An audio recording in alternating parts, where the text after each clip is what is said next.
magbasa ng second. Sige. A reading from the first letter of St. Paul to the Corinthians. But now Christ has been raised from the dead, the first fruit of those who have fallen asleep. For since death came through a human being, the resurrection of the dead came through a human being. For just as in Adam all die, so too in Christ shall brought to life.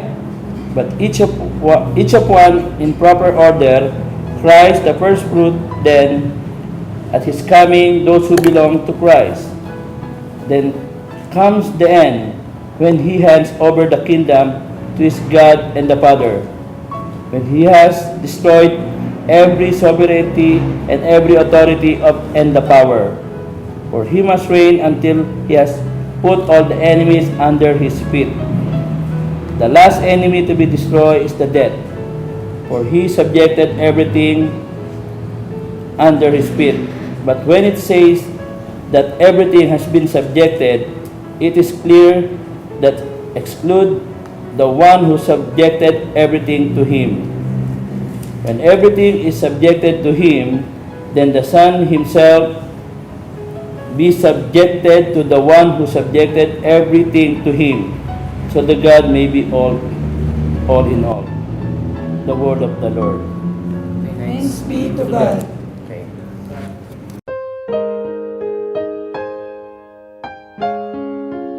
Thank you, Daddy.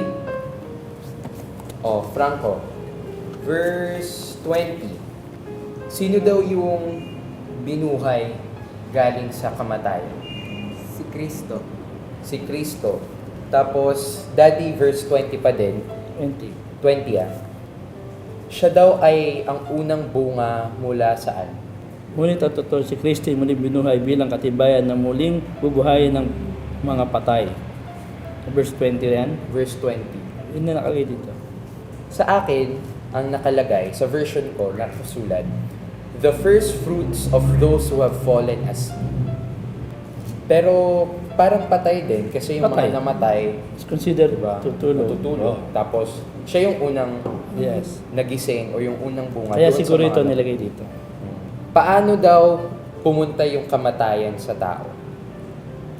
For since death came through a human being. So, ang death daw, nagpunta siya sa tao through Human being. human being.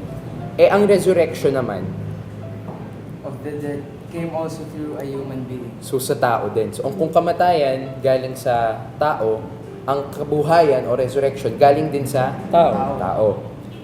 Franco, verse 22. 22. Dahil kanino ba namatay yung mga tao? Verse 22. Dahil sa kanilang kaugnayan kay Adan. Dahil kay?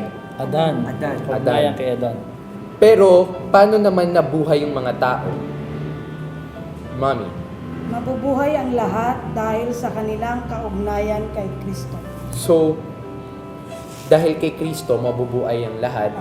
Pero dahil kay Adan, Namatay. Namatay. Namatay ang lahat. lahat. Okay. Verse 24 naman, si Daddy naman.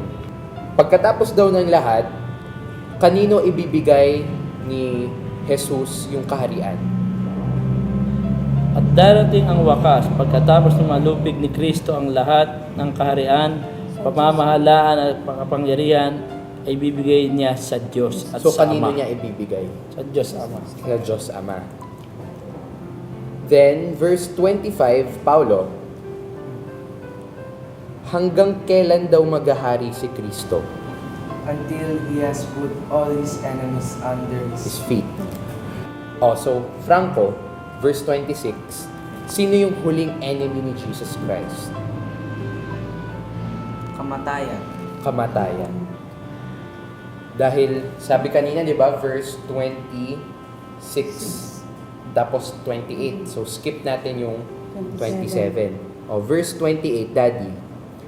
Pagkatapos daw mapunta ang lahat kay Kristo, si Kristo naman ay mapupunta kanino?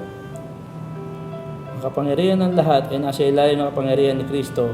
Ang anak naman ang papailalim sa pangyarihan ng Diyos. So, kanino mapupunta si Kristo?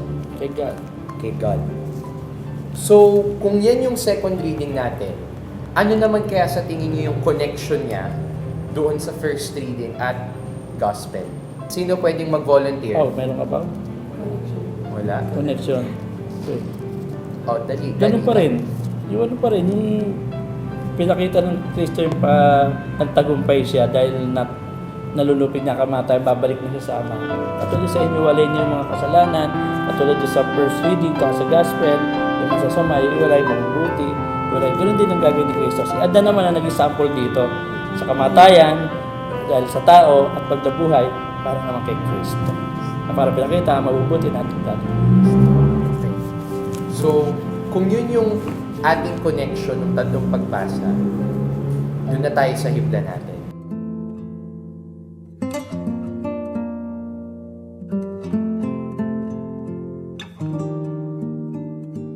So, kung yun yung tatlong pagbasa natin, ano kaya yung magandang hibla natin para dun sa tatlong pagbasa?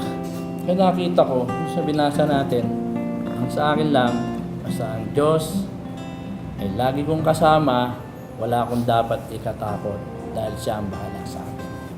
Amen.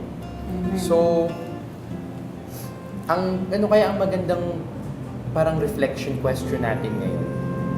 Kahit isa na lang isasagot sa atin, para babaunin natin after lang nito. Ito, Ay, may tanong ka? Reflection? may tanong ka, reflection. O ako na lang. Ikaw na lang. Ako na lang, sige. Kami sasagot.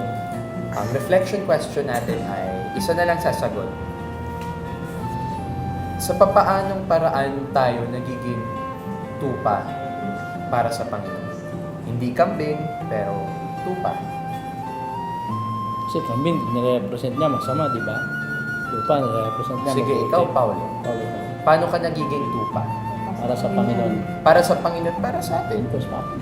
Pag nag-oasis ako, di ba? Pag nag-worship ko siya, nagtupa ako.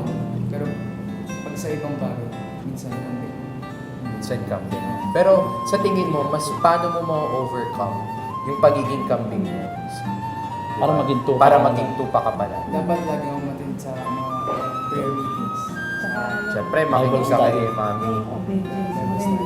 Saka siyempre, pag-aaral. Ganun. So, Ikaw, tupa ka rin? Di ba? Hindi naman. Gusto mo yung tupa? Minsan kambing. So, may Bible study para laging tupa lagi. yun. Biblia natin, nakita ko, basta si Kristo ang ating hari, wala tayong dapat ipangamba. Amen. Amen ba? Amen. Dahil siya ang lagi nating kasama. Amen. Amen.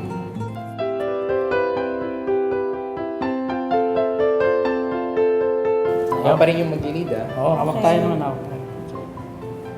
Let's pray in the name of the Father, and the Son, and the Holy Spirit. Amen.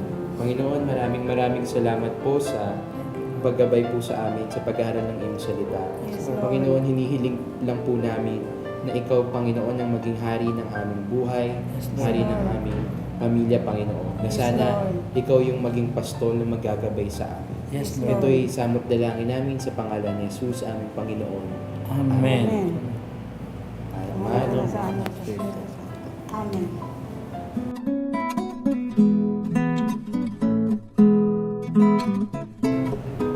Nakakatuwa naman ang family ni Brother Manny Antonio ng Ways of Love at sila nakapag-liturgical Bible study sa araw na ito.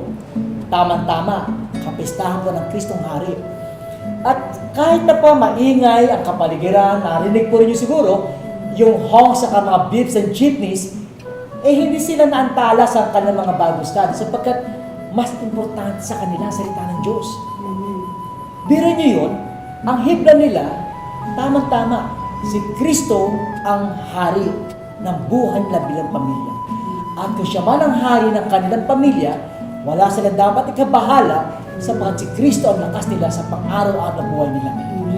Kaya nga, mga kapatid, sa inyong pagtangkilik, tunghayan po ninyo ang website ng ating Family Catechesis using Liturgical Bible Study, www.liturgicalbiblestudy.com. Kaya lagi niyong tatandaan, the family of the LBS together stays together!